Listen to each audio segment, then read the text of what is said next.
what we can do. Hello and welcome. I'm Thomas Porteous and you're watching the World Report on News X World. Let's take a look at the top stories of the hour.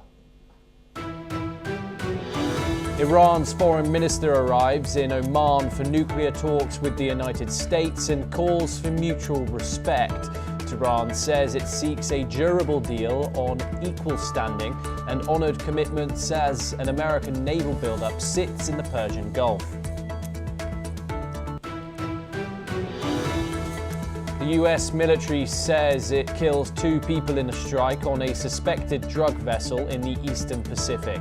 Officials say the boat is operating on known narco-trafficking routes and no US forces are hurt. Ukraine and Russia conclude a second round of US-brokered talks in Abu Dhabi and agree to resume negotiations. Both sides carry out a large prisoner swap, the first in 5 months. US President Donald Trump launches a new website called Trump RX, aimed at lowering prescription drugs costs in the US. The site allows consumers to buy discounted medicines directly from pharmaceutical companies. Netanyahu releases selected transcripts saying security chiefs assessed Gaza as stable and downplayed Hamas' threat before October the 7th.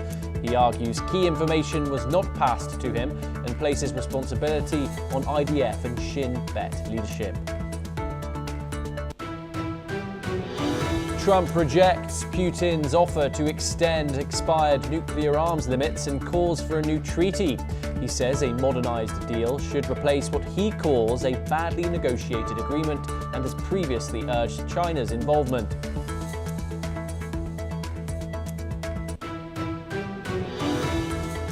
Trump endorses Japan's Prime Minister Sanai Takaichi ahead of Sunday's snap election.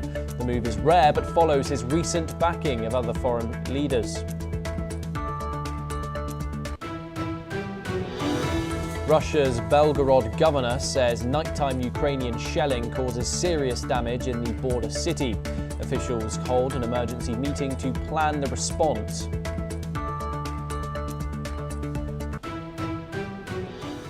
We start in East Asia, and Taiwan's military and US-based Kratos Defense have successfully tested a new jet-powered attack drone aimed at strengthening Taiwan's defense capabilities against China. In a recent test in Oklahoma City, engineers from both sides validated the integration of a Taiwanese payload on Kratos' mighty Hornet 4.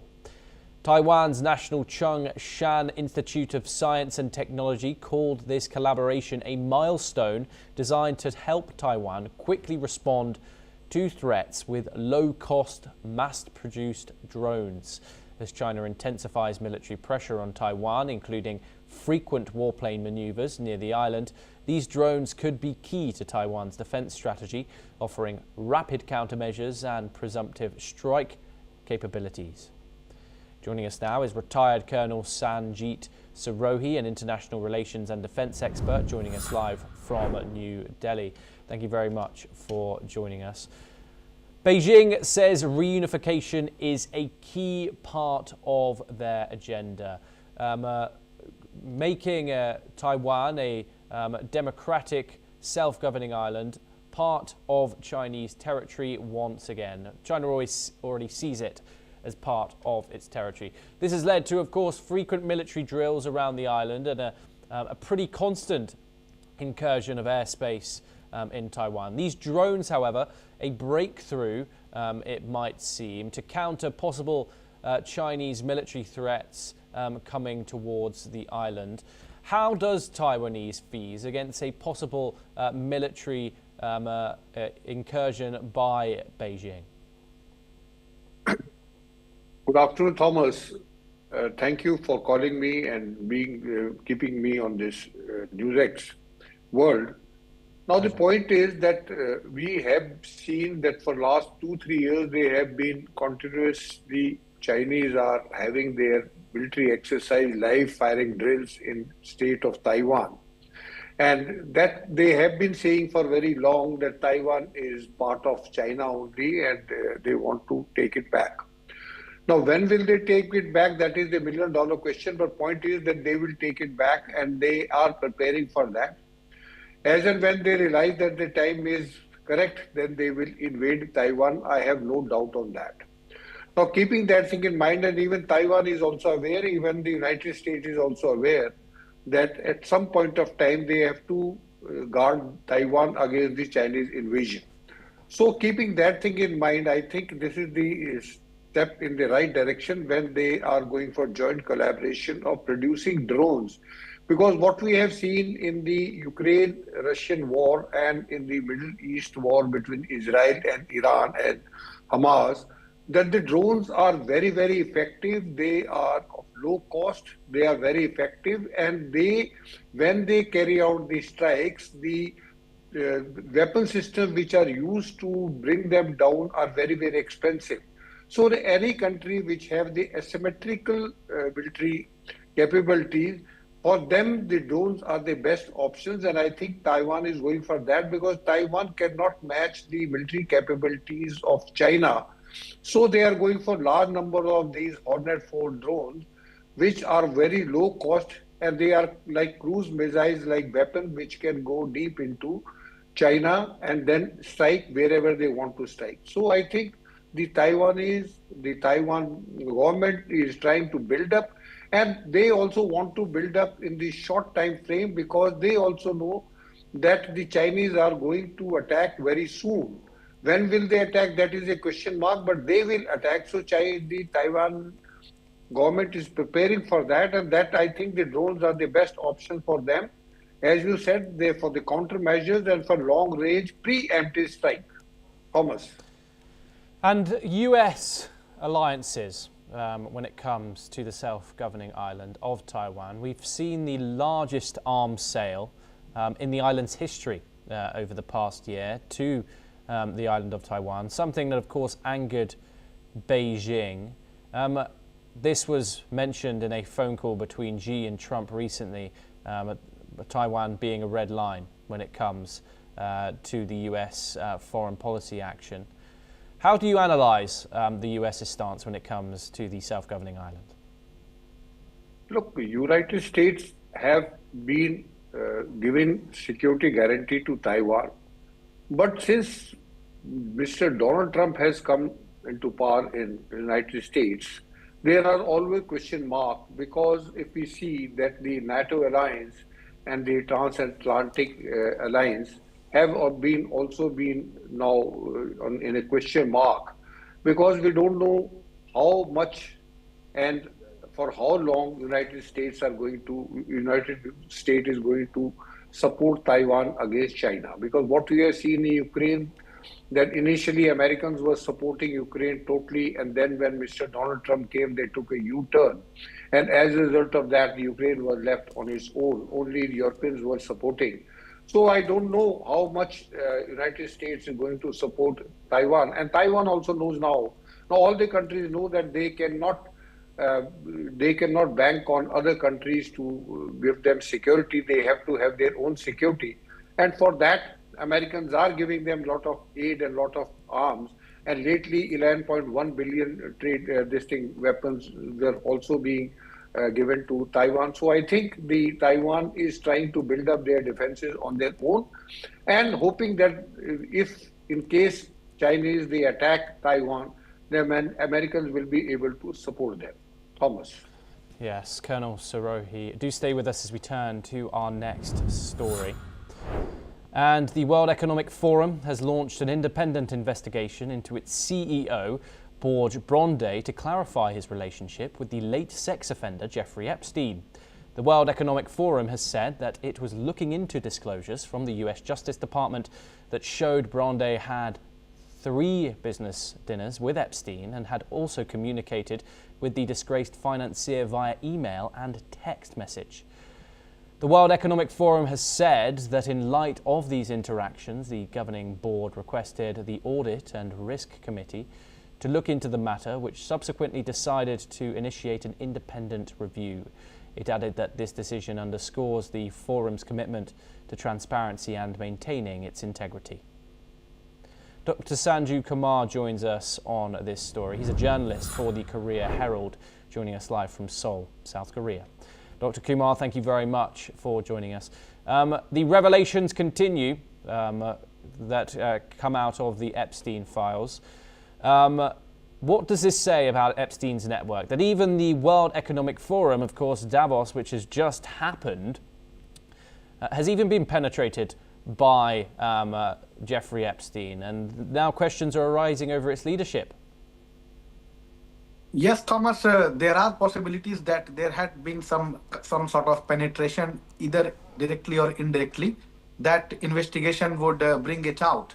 But what is important here is that WEF is seen as a responsible institution in the world, and maintaining the integrity is very important. So there is already a perception that there might be some sort of influence, but WEF has denied those allegations, and they have ruled out any such possibility. And even its president has also said that all those contacts were indirect, and he had no any direct communication channel with Epstein. So that is why this looks like a justifiable sort of action from the WEF to maintain the integrity. But from a neutral perspective, this should be welcomed, because WEF has to set some examples in the world and has to address the people's perceptions and concern, and they can follow the example of JP Morgan's executive committee and things like that. So that is why whatever is being done, it is a welcome step to investigate. Indeed, and Dr. Kumar, first of all, if you don't mind rotating your frame so you're in picture. And second of all, what other revelations, of course, have come out about Jeffrey Epstein? The World Economic Forum, of course, just one of the institutions which he seems to have penetrated the top of. You've got the likes of the British government, the American government, among others. What have you made of this whole Epstein release so far? Many global leaders have realized the repercussions of this, and that is why, in order to prove their accountability to the people and to the elected, to be as a elected, to be in elected governance, that sort of addressing is much needed. And many opposition parties in various countries have also been voicing concerns that there has to be some accountability, and trust of people and trust of organizations has to be revived. And this is why many leaders have tried to address this issue on urgent basis. Indeed, Dr. Kumar, do stay with us as we turn to our next story. And South Africa's Trade Minister, Parks Tau, has signed a framework economic partnership agreement on a visit to China, a step towards securing duty-free access to Chinese market for South African exports. South Africa is seeking to boost exports amid a tariff row with the United States, its second largest bilateral trading partner after China. US President Donald Trump imposed a 30% tariff on South African exports to the US in August, the highest rate in sub-Saharan Africa. Dr. Kumar joins us on this. South Africa, of course, has gone through quite diplomatic turmoil when it comes to its relationship with the US as of currently. Cyril Ramaphosa, of course, the leader, ambushed in the Oval Office with accusations of white genocide launched by Donald Trump, many of which analysts say are false. The United States also didn't make presence at the G20. Of course, another huge development there. These tariffs, what do you make of them when it comes to the US-South Africa relationship? See, for South Africa, it is very important for them to diversify their supply chain and the exports. And this duty-free access to China is going to give them a lot of leverage because for South Africa, China it remains number one trading partner for South Africa, and that is why this is going to bring very big results. From this is number one. But what you have said is also true that South Africa has been facing a lot of adversities from on the diplomatic front when it comes to the relationship with US, as you correctly mentioned about G20 and other setups. Actually, we have to understand that South Africa had been in various alignments such as BRICS, and some other diplomatic forums, multilateral forums, and had been critical of US. And it looks like President Trump perceives it as a kind of threat creating a country in Africa, and that is why what we are seeing from US side is very it looks very natural. But from South African standpoint, it is always good to put not put eggs in one basket, and that is what South Africa is doing. And if we see the US from a South African viewpoint, then it takes time, it takes years to build trust, but in seconds those trust mechanism get destroyed. So it looks like all this trust mechanism that America built in over those decades looks to be disintegrating or kind of breaking when it comes to South Africa, and that is why we are seeing such sort of actions. Dr. Kumar, thank you very much for joining us. Great pleasure to have you on the programme as always. And Indonesia and Australia have signed a landmark security pact aimed at strengthening bilateral defence cooperation. The agreement focuses on maritime security and regional stability, with both countries planning joint training exercises and intelligence sharing initiatives. Reports describe the pact as a strategic move to address common security challenges and to reinforce partnership ties in the Indo-Pacific region. This deal highlights the commitment of both nations to work together in ensuring peace and stability in the region.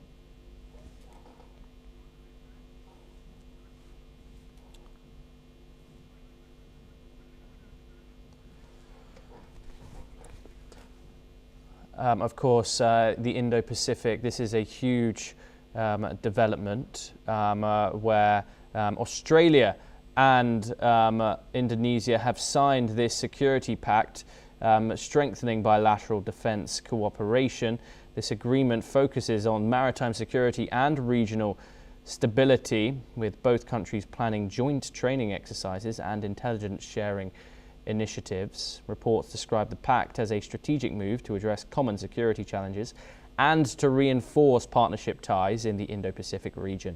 This deal highlights the commitment of both nations to work together in securing peace and stability in the Indo-Pacific. President Prabowo there discussing the deal, and there's been long talks with the Albanese government to establish these as Canberra seeks security assurances in a region concerned by China's influence. Of course, they will continue to bring you more on this as we get it, but the agreement, of course, focusing on maritime security, regional stability, with both countries planning these joint training exercises and intelligence sharing initiatives. Reports describe the pact as a strategic move to address these common security challenges and to reinforce partnership ties in the Indo-Pacific region. This deal highlights the commitment of both nations to work together in ensuring peace and stability in the Indo-Pacific. Okay, we're now going to move on.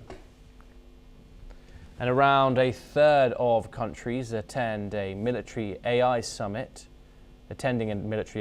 have agreed to a declaration on how to govern deployment of the technology in warfare. However, the military heavyweights, China and the United States, opted out.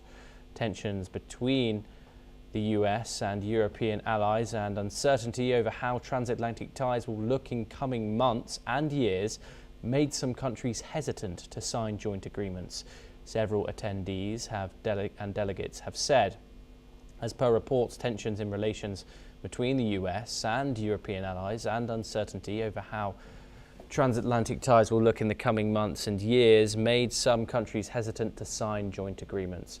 The pledge underscores growing concern among some governments that rapid advances in artificial intelligence could outpace rules around its military use, raising the risks of accidents, miscalculation, or unintended escalation.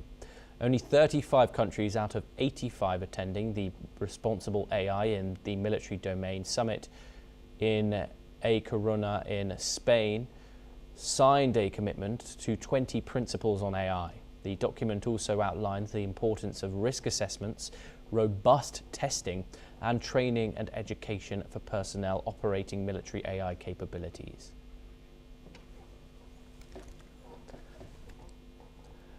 Of course, this meeting in Spain has seen significant attendance, however, not from the powers that have been needed, the United States and China being those who have not seen attendance. Of course, this comes as transatlantic ties continue to be debatable.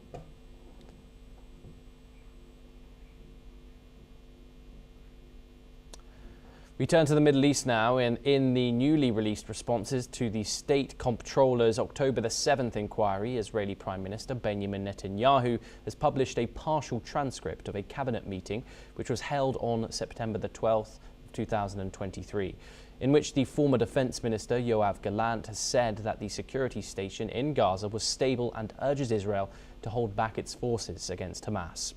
The released responses aimed at shifting responsibility onto the leadership of the IDF and Shin were submitted to State Comptroller Matanyahu Englman on December the 25th of 2025.